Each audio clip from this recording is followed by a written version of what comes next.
up, guys? Welcome to another episode of Two Guys and the Couch. This is Sunglass exclusive Brucey Bruce. This is Danny the Man, your attorney Dan. Welcome. I didn't stutter on your fucking name anymore.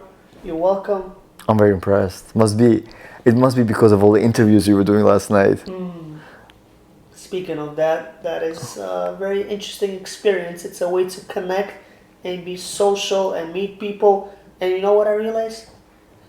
You don't get rejected easily. Like, how can you get get a person's Instagram or number afterwards to, like, you interview them, like, hey, I should tag you into this. You got the gram? Yeah, I do. I'm like, okay, what is it? It's like an easy way to just meet people. Not like when you go to a lounge, you just randomly approach her outside and she, hey, I think you're pretty cute. I want to get to know you. Let me get your number, your Instagram. The chances of you getting the number or the gram and that goes down. By the way, last night when I was waiting online to get into a spot, there was this beautiful girl, and I used that pickup line, and she loved it. The one that you abhor. The one that I abhor? Yes, the one that's, Miss, you dropped something. But she turned around, and she was like, what did I drop? I'm like, my jaw. And she was like looking there, standing, laughing, and smiling. And did like, you have a follow-up? What are you going to do about it, type of thing? Did you do a follow-up? No, I did not do, but... That's the part I abhor. I don't care about the line. I care about the follow-up through. I'm just saying that... You weren't there yesterday when we were coming back after... Oh, you left early from the playground. I didn't leave early. I came early and I left early. Yeah. Than you. When we left, we were walking home and I was giving a little life lesson to one of the kids who came with us, and I was like, you should always shoot your shot, bro. You know the guy who likes to pass but doesn't like to shoot? Yeah. Yeah, I was like, you gotta take the shot. You gotta take the shot in everything, because if you hesitate here, you'll hesitate everywhere else. What that means is, when you say that line that I abhor, I don't care about the line. You get the attention, but there's no follow through. Well, I have a valid excuse for that, because I was online almost ready to get in, and I felt like if I would have left, my line would have, I would have gone back of the line. So that was like a risk. You're saying is you got excuses. Yeah, valid one. No, it's not. Because the thing is, if there's a person that you want to interact with, then you forget about the line and you go and you interact with that person. All I'm just saying, Danny, that's the spot and the place we need to go. Знаешь что? To just do the street interviews, to approach. It's like where was amazing. It was next to the public hotel around Bowery Street, Thompson, like over there. You mean the Lansing Street? Yes, correct. Okay, Yeah. where it was one-on-one. I didn't see that place there. I saw the 305 or the 205 where we went last time, and then there was like a bunch of like all these spots where we were able to walk around and wait online. And the one that So you saw a lot of college kids. I did, yeah. Felt like you were back in college. Well, listen, Did you feel ignited by them? So many beautiful girls. Oh man. It's like, but they don't look like they're college kids though. Although they're 22, 23. They all when you look look like at them, with the way that their physique and the way that they like show themselves off, they look like so mature. And what the hell is it them on July 1st on a Saturday night in 75-degree weather, them wearing boots? I'm guessing it's in style right now. Is it? I don't know. Yeah, like there was like 5-6 girls in front of us wearing boots. Let us know in the comments below what's up wearing boots in the summer. Like, I didn't get that one. What the fuck is that all about? Maybe because they were preparing for the rain that was supposed to come but never did. It did. It came at 2:30 a.m. I got home by 2 a.m. Oh, wow. 2:30 a.m. It started raining, like pouring. I'm like, I needed a car wash. Yes. Oh, wow. All right. Good to know. I was sleeping at that time like a normal human being. Let's agree to disagree. All right. Let's agree to disagree. But anyways, it was a very interesting experience, and as I do this more and entertain the viewers, some people like it, some people are like, yes, no, you gotta ask for permission. Can I do street interviews? Can I record you? And then they're like, yes, you can. They think I'm TikTok or Instagram famous, and then they get a letdown when they see I only have a couple of less followers than they expected. Well, they're gonna help you to get to that point. I know, yeah. Everyone has started from somewhere. Started from the bottom, now we're here, right? We're still at the bottom. Nothing has changed. But I'm just saying, it feels good. Oh, especially since loneliness and it's on the rise. People are very antisocial, lonely, and Why do you feel people are antisocial? because I think COVID messed things up. Even for you and I feel like it really like our approach thing has gotten down from pre-COVID to now. You know, I think you're mistaken. you think so? Yeah. I don't think it had anything to do with COVID. You don't think so? Like No. sitting home, for me personally, I'm afraid to approach sometimes, or I have the approach anxiety, is because like people are still afraid of the COVID and the disease. They're like, oh, get away from me, don't stand near me. type of thing. Kids never cared about COVID. Teenagers, young adults, they never cared about COVID. You think so? I know so. Okay. Don't you remember what happened when COVID was prevalent and in Florida kids were partying nonstop and they were giving COVID left, right, and center? They never cared. So maybe your reservations are coming from whatever deep-rooted insecurities you have within yourself. Maybe it's the media that got to you. Man. The media does create a lot of fear-mongering. Yes, I do agree. Yes, they're so fucking good at it. It's like, especially if you go on YouTube and apparently the subway stabbing is on the rise again, and I'm like, what the hell? I feel like the subway is safe in the gym nowadays, and I'm like, okay, that's on the rise. I don't know. I never had any issue on the subway. It's all about clickbait headlines. Like, I don't know if you use Snapchat, but if you go in there, especially those styles that have information, they continuously provide a title that you're like, oh wow, I want to see this. And the title never correlates to the information they're providing. But it grabs your attention just enough so that you will click on that. And once you give them that click, your eyeballs are on it, and the person who posted, they get credit, and the algorithm CPR? pushes, yes, CPM. rate? No, I think it was CPM. Whatever it is. Clip per minute? I thought it was clip per rate. I'm not sure. All I'm saying is that they get your eyeballs because all of these creators, us too, we're all get that much CPR here. we are all vying for our viewers' eyeballs. We want them to watch our content. We want them to watch what we create, and so on and so forth. And that's the reason. You follow me? So, but that's why the news is never going to tell you good things. They're always going to tell you the bad things. There's forest But fires why is here it like that? because they just want to keep you abreast of what's going on. So you can continuously watch to see if there's going to be a better condition? Here's the thing: you should really watch the news for the things that you need. It's hard because no. this is all pushing you out. Like, for example, let's say you want good weather on a certain day. You look at the weather forecast for the day that you want. Let's say you want to get tickets to a certain show. You start putting Google alerts for that particular show when it comes up. Let's say you want to fly somewhere. You check to make sure there's no issues with the airlines, and you want to make sure that there's availability in the place you want to go to. Paying attention to what's happening in Ukraine, paying attention to what's happening in Russia, unless you're directly affected by it, being aware, I think, is okay. But being exceptionally and substantially involved in the nitty-gritty of day-to-day, it can drive you nuts. It is, but I do take the train. And when you see a subway stabbing... That's why you bring with you pepper spray. Oh, I actually spoke to one of the security what guys at happened? my job. And I said, hey, can I bring a pepper spray when you call the cops? He's like, depends. What kind of pepper spray is it? How big is it? Where'd you get it? I'm like, I don't know. You ask too many questions. It's just a pepper spray. No, the train is not safe. He's like, if it goes by me, I pretend it's not there. So, was I right? But he's not there every day, so it's like a hit and miss. I'm not gonna be going looking for the security guard every time. He's there most of the time, but sometimes. But was I right though? Huh? Was I right though? If it's that guy, yes. If it's some other guy, no. No, because you haven't seen that guy yet. You haven't seen that. Maybe you should come only on the times that guy is working. It's a hit and miss because he's not there all the time. I understand. All I'm saying is you can come, you can show it to them. They'll take it from you if you're not allowed. They'll keep it in their little drawer, and when you leave, they go and give it back to you. Yeah. He said like, as long as you don't use it when you get inside. I'm like, why would I use it when I'm inside? No, like, because sometimes people lose control and they do what they need to do. When I go on the train, I'm not gonna lie, I have pepper spray in my pocket.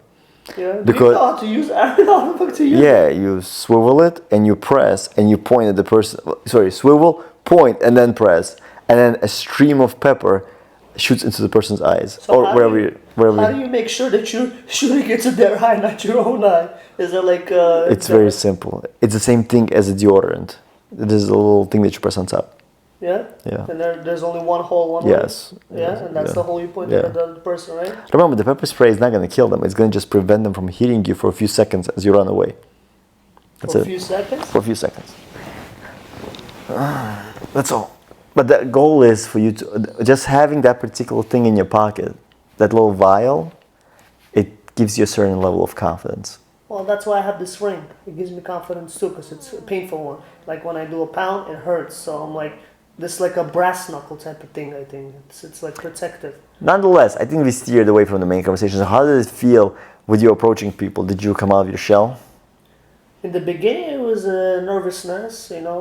That's how it is. When we first started doing this, it was nervous. Now you get You were nervous when you started doing this? Yeah. Why were you nervous? camera shy. Don't you were camera shy? You guys should go to his Instagram account. He always links himself. You should see how many reels he posts of him walking around with the beautiful music in the background. You would never think he's shy. Yeah, well, you know the most famous actors, they're actually stage fright, and they're like an amazing actor and stuff. So one of them was Heath Ledger.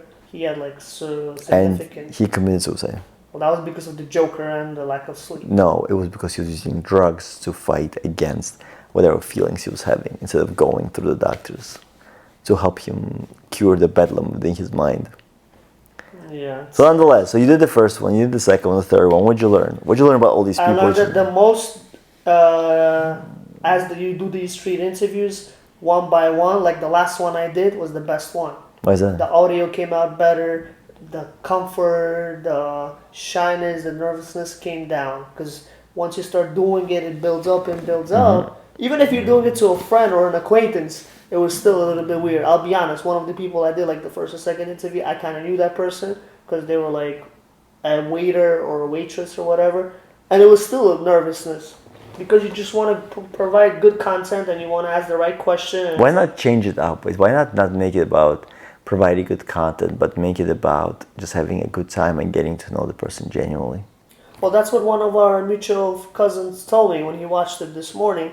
He's like, "You're funny. You have no agenda. You just go up and you just ask questions out of the blue and you just get the answer. You're like, interesting. Oh, so yeah, you might want to write that down. Oh, he's 30. Oh, okay." It's like you don't have like a plan. It's like no agenda. You just go up there and just ask any question randomly. Get it for a minute or less. Okay, interesting. Thank you for that. I hope that helped you guys. Thank you. Bye. Until the next one. I think that's the best part. It should be genuine and authentic. No, there's a difference. There's twofold to every approach. One is that you're supposed to have a kind of a script that you follow every single time, asking the same questions to get different results from different people. And two, it's about the follow-up. Like one of the interviews you did where there was a black woman and her male friend, they spoke about you asked them about the cornerstones of a strong friendship. Yeah, strong friendship. She gave you an answer. Your goal should have been like, "Oh wow, are you talking about your friend?" Right? Well, I spoke to her before that. Yes, it was about. Okay, her friend. but you would bring it up and then like, are you speaking, making kind of flirty just a little bit? Like, "Oh, are you talking about your friend?" "Yes, I am." "Oh wow, who started this friendship? Did he come up to you to talk to you? Did you talk to him? And have you had ups and downs? How do you guys deal with altercations between the two of you when you get into an argument? Do you actually discuss it? Do you resolve it? Or do you ever have any altercations?" Damn, that would be more than a minute. I told them when we got on before the recording, it needs to be max a minute or less because it's going on the story. Now, if I would have gotten all to that, I would have been too quickly to rush because I needed to. No, you wouldn't have to rush. It would have been something that you can continue, and you could cut it up and then provide it. Yeah. Yeah. Did you see? I did that in the last interview. I'm like, "Oh, what is the most exciting thing you like doing in New York City?" And the girl's like, "I like to go out to eat," and the other one is like the same thing. And I'm like, "You know what? Let me do a follow-up question. Where do you like to eat at?" She's like, "That's a good question. Some rosé crap." Yeah. Oh, yeah. Now I recall that last interview that you did. Yeah, you recall. I did the follow-up, and it was like the best one. And they cracked up, and I cracked up, and it felt like more like cool. And I feel like as I go on and do this, especially when I'm gonna have my co-host Danny Pooh there, who's gonna also be doing these interviews and posting on his own freaking Instagram to get more attention and tag me and them. It's a great way of meeting people. I'm telling you, and it's not It's like breaks the What you mechanism, like one of defense the mechanism. one of the questions in the future, which you should be asking is, finish the sentence. Lawyers are blank. Doctors That's are yours question, blank. lawyer. Wall Street men are blank, and let people come up with their stereotype that they have. One of the double girls, actually. One of the double girls. That I interviewed, yeah. The friends, the roommates, whatever. After we finished, she's like, I thought your question would be more unhinged. Like more like on the kinky or on the dirty side. I was like, oh, okay, so you want me to ask those type of questions. I got you. I'm like, let's do another retake and I'll ask a question that she's like, no, I really thought that's what it's going to be. It's going to be something out of funny. the spectrum. Yeah, I know. Like, how do you have the guts to ask that? Oh, I do shit interviews, yeah. What's your favorite position? I'm not in that level yet. So, Actually, that would be so. I mean, I can ask that question because of the yarmulke. you can wear a cap. I could wear a cap, but that Don't tell me to ask. As soon as we get in there, we approach it like, hey, we do shit interviews. you know, you can just you can hold your phone and you can ask the questions. What do you mean? Like you can actually hold your phone and you can have like a list of questions. Be like, oh, I would just provide these questions. I gotta ask you. They're recording on my phone while I'm doing this. How am I doing? No, but you could actually record on someone else's phone. Like I could use mine and you could use some. Whatever. Yeah, then you would have to send it to me. Yeah. But I did have the list of questions. I sent you the whole list of questions. That's where I got my questions from. I memorized them. Yeah, I gotta. I'll prep you up. Don't worry about it for the future. I loved it. That's what I say. It was something new, and I always like to grow and learn. And this was. Did you have a rush of endorphins going through your body? No, actually, like it was like a sort of excitement and in a good way. No, those endorphins. I did have nervousness because it was the first time, and I also don't want to mess up. The fear of messing up, but that's how you learn, you know. And like I had people oxygen. They were breathing oxygen. Good for you. I hope that they breathed just enough of oxygen. I was talking about an oxygen tank today, and that's why I guess that came up in my mind. I had people actually message me privately on my Instagram saying that you should keep the microphone away. It's too loud. Yes. I'm like, thank you, Professor. We'll do next time on the following video. No, the person who told you that was right. The microphone, you were doing it too close to yourself. Yeah, but I also did it too close. On the last one, it came out nice. But then I also forgot when I'm talking, I have to have the microphone on me. I had it on them, and then when I was asking them a follow-up question, I didn't do this. So it's like a lot of this and this. So it's like, is it better to get two mics? I don't know now. That's a I'll have to possibility. figure that out. But I like this thing that you gave me. Thank you, by the way, because there was a loud bus going in the background, and it just blurred it out. That means that we can like go to the Brooklyn Mirage and just do an interview there and see how it goes. It's at this loud environment. One of my boys messaged me saying, let's do it in the Brooklyn Mirage. Let's go there. I was like, nah. And then I'm like, oh, actually, this can take out the sound. So. But then you won't hear yourself talk. No, you won't. I mean, yes, they're not going to hear you. Absolutely, you're right. They're like, what? You're just going to show them this is the question. No, you're going to have to have them really close to you. Like, I have a question for you. that's how you get them in. Wow, this conversation just deviated and pivoted to a different area altogether. Nonetheless, so here's the important part of this particular... Update, the debt forgiveness. Danny Pooh has an update. Yeah, so... The Biden loan forgiveness was rejected by the Supreme Court, stating that he went beyond the powers of his office. So therefore, unfortunately, the government is not going to be forgiving people at $10,000 or $20,000, and the loan repayment is going to start in October. So guys, start saving up your pennies that you haven't been paying for the past 3 years for your loans because it's coming due. At the same time, the Biden administration is working on something that if you're making less than a certain amount of money, you'll be able to pay zero. If you're paying a little bit more, if you're making a little more, they're going to reduce it. Instead of it being 10% of your discretionary income, it's going to be 5%. Better than nothing. Correct. And also, if people are not able to pay back right now, for the next year or so, they're going to make sure that it doesn't negatively impact your credit history. So they are going to slowly ease people back into paying back the loans. We just wanted to let you guys know because we did mention initially, we brought up an update last week when we said that there's going to be a decision that was going to be forthcoming this week. And alas, we would have loved to have a positive decision, but unfortunately it's going to be negative. Supreme Court rejected it. However, the Biden administration is still trying to push some type of financial assistance to the people who own a huge amount of debt. Thank you for that update. Thank you, Danny, for being informative. Our last podcast got the most views in a short span because apparently our viewers like informative information because No! too lazy to Google it themselves. Let me Google it for you. Thank you guys. This was another lovely, amazing episode of Two Guys and That Couch. No, it's not a porno movie, but it's a good name to memorize for you to subscribe. I have amazing guest stars lined up. Actually, a few of the street interviewers might guest star. You stay tuned. We love you all. Like, share, subscribe. Peace. Peace.